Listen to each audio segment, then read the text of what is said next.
పాపము అవిశ్వాసము నుండి వస్తుంది. Sin. What is it? పాపము. పాపం అంటే ఏంటి?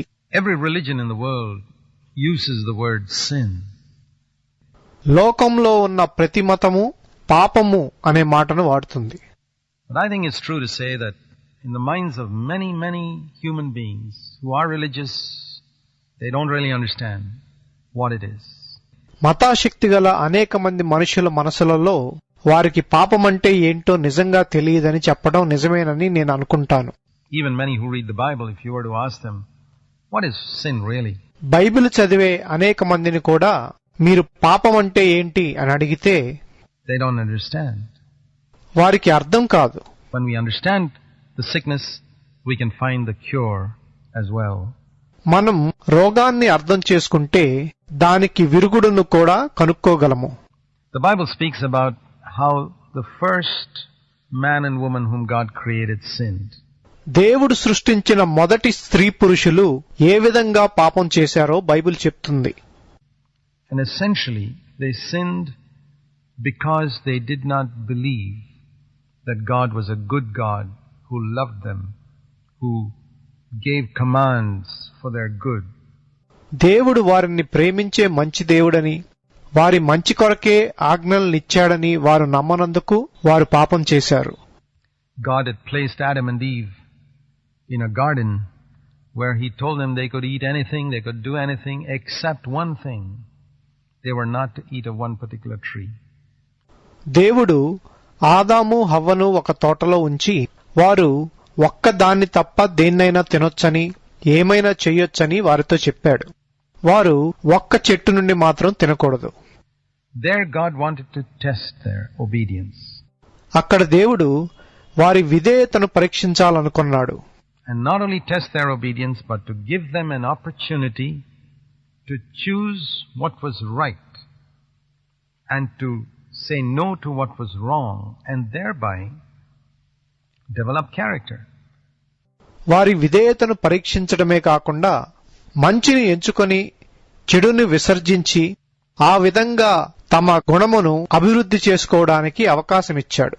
We read here in Genesis chapter 3 how Satan came into that garden and tempted Adam and Eve to do what God told them not to do. దేవుడు వారికి చెయ్యొద్దని చెప్పిన దాన్ని చేయడానికి సాతాను ఏ విధంగా ఆ తోటలోకి వచ్చి ఆదాము హవ్వను శోధించాడో మనము ఆదికాండము 3వ అధ్యాయంలో చదువుతాము. And he tempted them by telling them that they could get certain advantages if they ate of that tree. వారు ఆ చెట్టు నుండి తింటే వారికి కొన్ని ప్రయోజనాలుంటాయని చెప్పడం ద్వారా అతడు వారిని శోధించాడు. They were told they will be like God. వారు దేవుడి వలె మారిపోతారని అతడు వారికి చెప్పాడు. You will develop your personality. అది మీ వ్యక్తిత్వ వికాసానికి దోహదపడుతుందని చెప్పాడు. That's how Satan always comes. సాతాను ఎప్పుడూ ఆ విధంగానే వస్తాడు. When Satan tempts people to do something wrong, he never tells them about the consequences.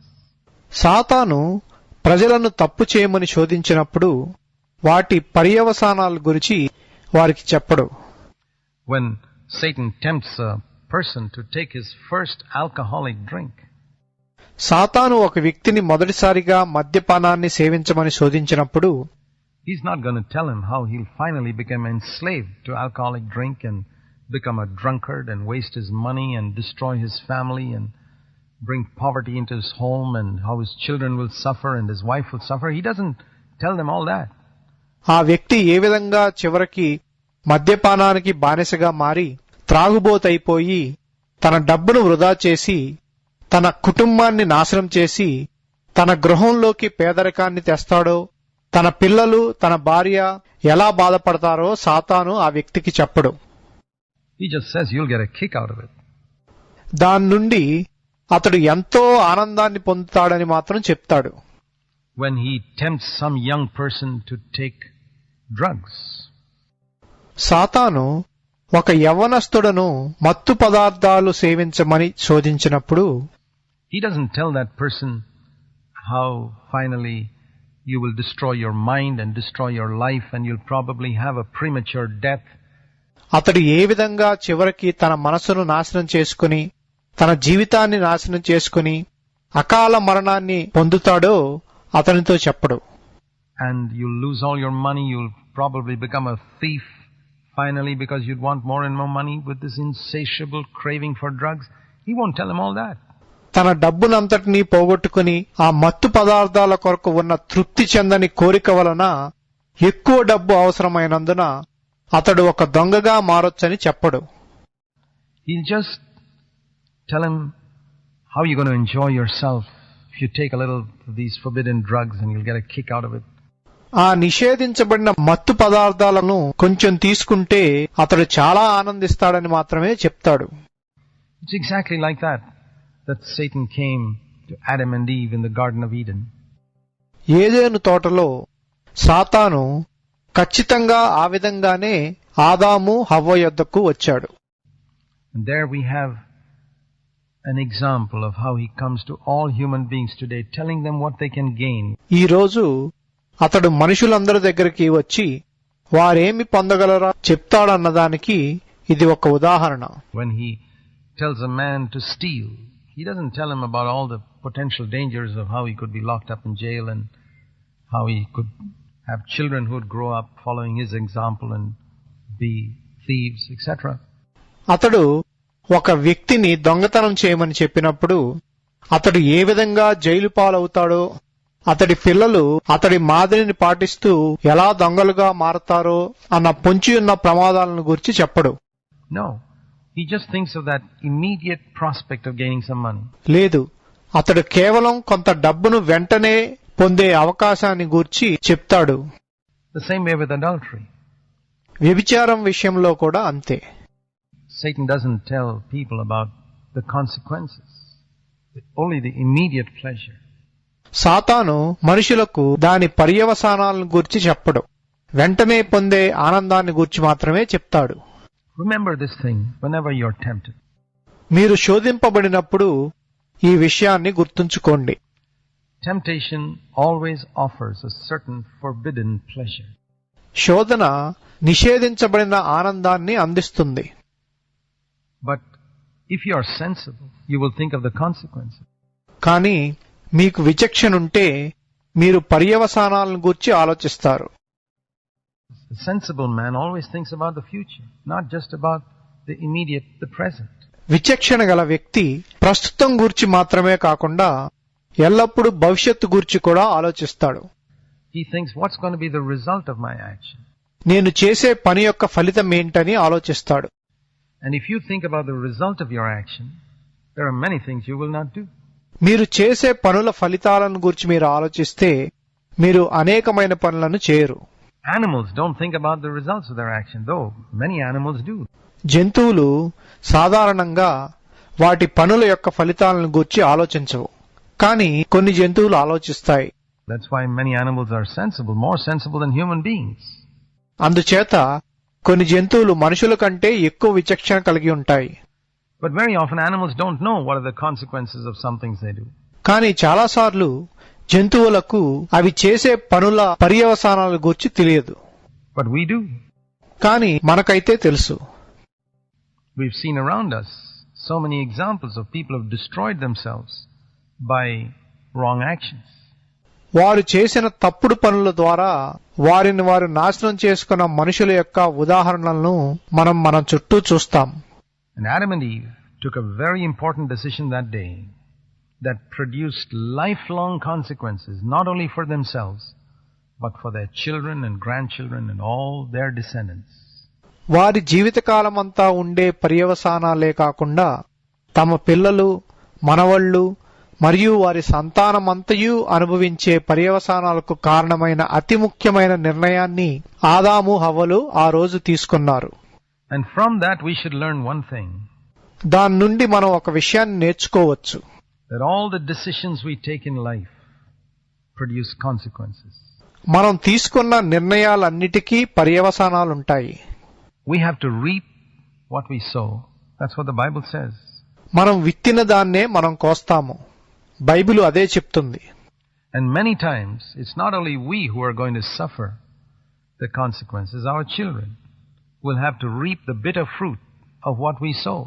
చాలాసార్లు ఆ పర్యవసానాలను అనుభవించవలసింది మనం మాత్రమే కాదు, మనం విత్తిన వాటి యొక్క చేదు ఫలాలను మన పిల్లలు కోయవలసి వస్తుంది. But the same works the other way too.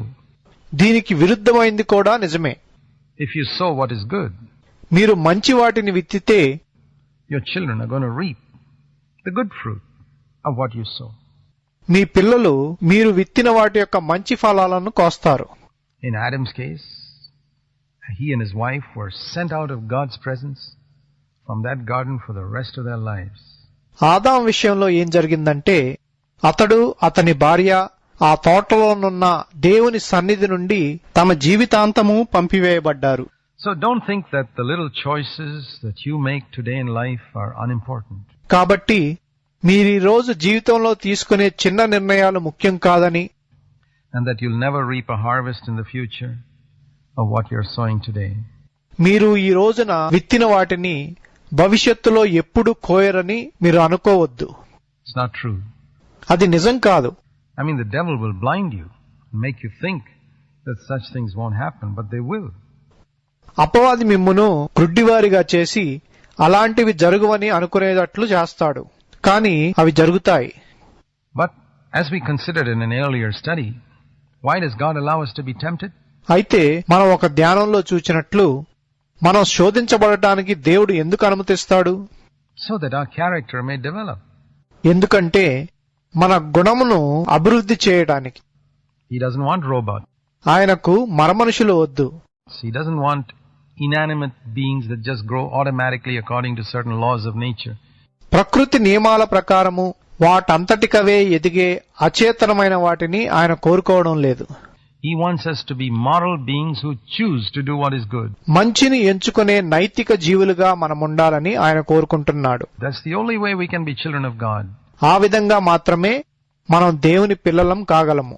Whereas moral beings we choose. నైతిక జీవులుగా మనం ఎంచుకుంటాము. I choose what is good, and there's no virtue in choosing what is good unless there is an alternative choice which is also attractive. నేను మంచిదాన్ని ఎంచుకుంటాను, అయితే దానికి ప్రత్యామ్నాయము ఆకర్షణీయమైంది కాకపోతే మంచిదాన్ని ఎంచుకోవడంలో గొప్పతనం లేదు. See, when Adam and Eve were put into that garden, if God had made that forbidden tree ugly, repulsive, full of thorns and thistles and in every way hideous, ఆదాము హవ్వ ఆ తోటలో ఉంచబడినప్పుడు దేవుడు ఆ నిషేధింపబడిన చెట్టును వికారంగాను వికర్షణీయంగాను ముళ్లతోనూ తుప్పలతోనూ నిండినదిగాను చేసుంటే, then Adam and Eve would not even have been tempted to go near it. దాని దగ్గరికి వెళ్ళటానికి కూడా ఆదాము హవ్వ శోధింపబడి ఉండేవారు కాదు. But we read the Bible says that tree was very attractive. కానీ ఆ చెట్టు చాలా ఆకర్షణీయమైనదని బైబిల్ చెప్పడం మనం చదువుతాము. It made Adam and Eve's mouths water. అది ఆదాము హవ్వ నోరూరేటట్లు చేసింది. They longed to eat of it. వారు దాని నుండి తినాలని ఎంతో కోరుకున్నారు. Temptation has to be attractive for it to be temptation. శోధనగా ఉండాలంటే అది ఆకర్షణీయంగా ఉండాలి, Otherwise it's not temptation. లేకపోతే అది శోధనే కాదు. If you find something in the world unattractive, you'll never be tempted by it. మీరు ఈ లోకంలో ఆకర్షణ లేని వాటితో ఎప్పుడు శోధించబడరు. Character is developed through temptation that is attractive and yet which you know is wrong, and you're resisting it and saying no to it. మీకు తప్పని తెలిసిన ఒక ఆకర్షణీయమైన శోధనను మీరు తట్టుకొని దాన్ని నిరాకరించినప్పుడు మీ గుణము అభివృద్ధి చెందుతుంది. And that's why God has allowed many things in the world to be attractive. అందుచేత లోకంలో ఉన్న అనేకమైనవి ఆకర్షణీయంగా ఉండటానికి దేవుడు అనుమతించాడు. Some of those things are forbidden. వాటిల్లో కొన్ని నిషేధింపబడినవి. For example, an attractive woman who is not your wife, you're not to lust after her. You're not to admire her beauty. ఉదాహరణకు, నీ భార్య కాని ఒక ఆకర్షణీయమైన స్త్రీని నువ్వు మోహించకూడదు. ఆమె అందాన్ని నువ్వు ప్రశంసించకూడదు. It'll destroy you. It'll destroy your marriage relationship. అది నిన్ను నీ వివాహ జీవితాన్ని నాశనం చేస్తుంది. Money is attractive. డబ్బు ఆకర్షణీయమైంది. But if you place money above God and pursue after money to the exclusion of God, like many people do, కానీ దేవుడి కంటే డబ్బుకు ఎక్కువ విలువిచ్చి అనేకులు చేసినట్లు దేవుణ్ణి కాదని డబ్బు వెంటబడితే their lives will be destroyed. మీ జీవితాలు నాశనమైపోతాయి. So everything we do, every decision we take is like sowing a seed. కాబట్టి మనం చేసే ప్రతి పని, మనం తీసుకునే ప్రతి నిర్ణయం ఒక విత్తనాన్ని విత్తడం వంటిది. From that comes a harvest. దాని నుండి ఒక కోత వస్తుంది. Now when we look at the sin of Adam and Eve, మనం ఆదాము హవ్వల పాపాన్ని చూస్తే God loved them, gave them their bodies, gave them health, gave them life, gave them a garden, gave them each other. దేవుడు వారిని ప్రేమించి వారికి దేహాలనిచ్చి ఆరోగ్యాన్నిచ్చి ప్రాణాన్నిచ్చి ఆ తోటనిచ్చి ఒకరిని ఒకరకు ఇచ్చాడు. I mean, they should have thought, well, God is so good. దేవుడు ఎంతో మంచివాడని వారు అనుకోవలసింది. Everything good for us, He will give us. మనకు మంచివైన వాటన్నిటినీ ఆయన మనకిస్తాడు. And if He forbids us from taking part of something, it must be with a very good reason. మనకు దేన్నైనా నిషేధిస్తే దానికి చాలా మంచి కారణం ఉంటుంది. If they had that faith, they would not have gone astray. వారికి ఆ విశ్వాసం ఉండి ఉంటే వారు దారి తప్పిపోయేవారు కాదు. But they lost faith in God. కానీ వారు దేవునిలో విశ్వాసం పోగొట్టుకున్నారు. They did not believe that God was good. When Satan told them, see, God does not want you to be like Him. మీరు ఆయన వలె ఉండటం దేవునికి ఇష్టం లేదని సాతాను వారితో చెప్పినప్పుడు దేవుడు మంచివాడని వారు నమ్మలేదు. There's some reason why He's not allowed you to eat of this. ఆయన మిమ్మును ఈ చెట్టు నుండి తినడానికి అనుమతించకపోవడానికి ఏదో కారణం ఉండాలి. Tree, He doesn't want you to develop. They believe that lie. ఆయన మీరు వృద్ధి చెందాలని కోరుకోవడం లేదని సాతాను చెప్పినప్పుడు వారు ఆ అబద్ధాన్ని నమ్మారు. And it's when people believe the lie of Satan that they fall into sin. మనుషులు సాతాను అబద్ధాన్ని నమ్మినప్పుడు వారు పాపంలో పడిపోతారు. Sin begins with unbelief in the perfect love of God. దేవుని పరిపూర్ణ ప్రేమను నమ్మకపోవడంతో పాపం మొదలవుతుంది. That leads to disobedience. అది అవిధేయతకు దారితీస్తుంది. That's why in the Bible, faith in God and obedience to His commandments are linked always close together. అందుచేతనే బైబిల్లో దేవుని యందు విశ్వాసము, ఆయన ఆజ్ఞలకు విధేయత ఎప్పుడూ దగ్గరగా కలిసి ఉంటాయి. And unbelief and disobedience to God's commandments also go together. అలాగే అవిశ్వాసము, దేవుని ఆజ్ఞలకు అవిధేయత కూడా కలిసి ఉంటాయి. Disobedience is the fruit of unbelief, just like obedience is the fruit of faith. విధేయత విశ్వాసం యొక్క ఫలమైనట్లే అవిధేయత అవిశ్వాసం యొక్క ఫలమై ఉంది. If I believe, for example, that everything that God has forbidden is things that will harm me, ఉదాహరణకు దేవుడు నిషేధించినవన్నీ నాకు హాని చేస్తాయని నేను నమ్మితే I will be very happy to avoid all of them. వాటన్నిటికీ దూరంగా ఉండటానికి నేను సంతోషిస్తాను. Why? Because I believe that God is a good God. ఎందుకంటే దేవుడు మంచి దేవుడని నేను నమ్ముతాను. And whatever God tells me to do, if I believe that that's really for my good that He tells me to do it, అలాగే దేవుడు నాకు ఏమి చేయమని చెప్పినా అది నిజంగా నా మంచి కోసమే నన్ను చేయమన్నాడని నేను నమ్మితే I'll obey it. Why? Because I believe. నేను నమ్మాను కాబట్టి నేను దానికి లోబడతాను. So, when I don't have faith in God's love, I sin. That leads to disobedience. కనుక నాకు దేవుని ప్రేమలో విశ్వాసం లేనప్పుడు నేను పాపం చేస్తాను. అది అవిధేయతకు దారితీస్తుంది. Consider our children, for example. ఉదాహరణకు మన పిల్లల గురించి ఆలోచించండి. We tell them to go to school. మనం వారిని బడికెళ్ళమని చెప్తాము. But when they're small, 4 or 5 years old, they're not eager to go to school. కానీ వారు 4-5 ఏళ్ల వయసులో ఉన్నప్పుడు వారికి బడికి వెళ్లాలని ఆతృత ఉండదు. We have to force them. మనం వారిని బలవంత పెట్టాలి. And sometimes they go weeping to the school. కొన్నిసార్లు వాళ్ళు ఏడ్చుకుంటూ బడికి వెళ్తారు. Perhaps thinking that father and mother or daddy and mommy are so hard on me, forcing me to go to school. They don't allow me to sit at home and play. నన్ను ఇంట్లో కూర్చుని ఆడుకోనివ్వకుండా నన్ను బడికెళ్లమని బలవంత పెడుతున్న అమ్మా నాన్న నన్ను బాధిస్తున్నారని బహుశా ఆ పిల్లవాడు అనుకుంటాడేమో. But we know what's good for them. కానీ వారికి ఏది మంచో మనకు తెలుసు. They don't know what's good for them. వారికి ఏది మంచో వారికి తెలియదు. One day when they grow up, they'll realize what daddy and mommy forced me to do was good for me. ఒకరోజు వారు పెరిగి పెద్దవారైనప్పుడు అమ్మా నాన్న నాతో బలవంతంగా చేయించింది నాకు మంచిదని వారు గ్రహిస్తారు. It's the same way. If we can believe in God, we'll realize everything He tells us is for our good. అదేవిధంగా మనం దేవుని యందు విశ్వాసం ఉంచితే ఆయన మనతో చెప్పేవన్నీ మన మంచికే అని మనం గ్రహిస్తాము. And then we will do it. అప్పుడు మనం వాటిని చేస్తాము. So, the first step to God is faith. కాబట్టి దేవుని యొద్దకు మొదటి మెట్టు విశ్వాసము. Then comes obedience. ఆ తరువాత విధేయత వస్తుంది. That's what we see in the New Testament, and that's why దాన్నే మనం క్రొత్త నిబంధనలో చూస్తాము. in the New Testament, salvation comes by faith. క్రొత్త నిబంధనలో రక్షణ విశ్వాసం ద్వారా వస్తుంది. You must believe in God. మీరు దేవుని యందు విశ్వాసం ఉంచాలి. Believe that He is good, that He is kind, that He is interested in you. ఆయన మంచివాడని దయాళుడని మీ జీవితంలో ఆసక్తి కలిగి ఉన్నాడని మీరు నమ్మాలి. Sin is unbelief.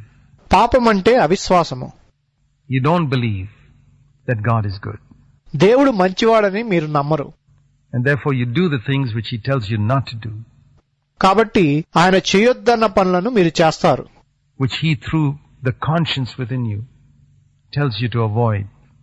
మీలో ఉన్న మనస్సాక్షి ద్వారా ఆయన మిమ్మల్ని చేయొద్దన్న వాటిని చేస్తారు. You don't obey in the things which He tells you to obey. ఆయన మిమ్మల్ని లోబడమన్న విషయాల్లో మీరు లోబడరు. Why? Because you don't believe. ఎందుకని? ఎందుకంటే మీరు విశ్వసించరు. We can say that sin is also choosing created things and ourselves in our own way above God. పాపమంటే దేవుని కంటే ఎక్కువగా సృష్టింపబడిన వాటిని మన స్వంత చిత్తాన్ని ఎంచుకోవడం అని కూడా చెప్పొచ్చు. Instead of God's way. Seeking to please ourselves instead of pleasing God. దేవుని చిత్తాన్ని కాదని దేవుణ్ణి సంతోషపరచుటకు బదులు మనలను మనం సంతోషపెట్టుకోవడం అన్నమాట. That's what Adam and Eve did. ఆదాము హవ్వలు చేసింది కూడా అదే. There was this tree that would satisfy their longing, and even though God had told them not to take part in it, they did it. వారి ఆశలను తృప్తిపరిచే చెట్టు అక్కడుంది.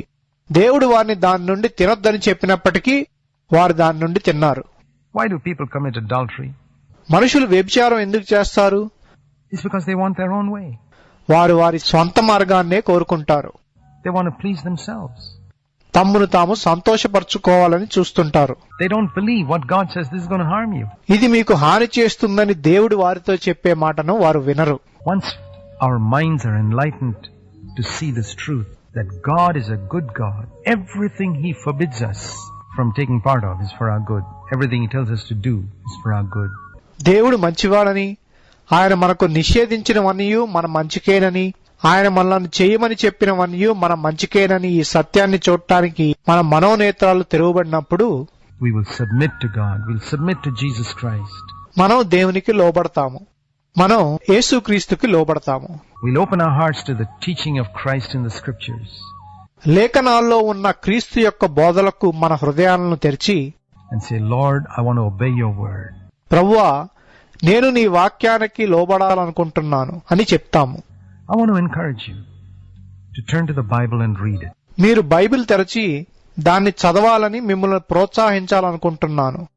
Will you pray and say, Lord Jesus, help me to give up everything you tell me to give up and to do everything you tell me to do. మీరు ఈ విధంగా ప్రార్థిస్తారా? యేసు ప్రభువా, నీవు నన్ను విడిచిపెట్టమన్న వాటన్నిటినీ విడిచిపెట్టడానికి, నీవు నన్ను చేయమన్న వాటన్నిటినీ నేను చేయడానికి నాకు సహాయం చేయము. I believe you are a good God. నీవు మంచి దేవుడు అని నేను నమ్ముతున్నాను.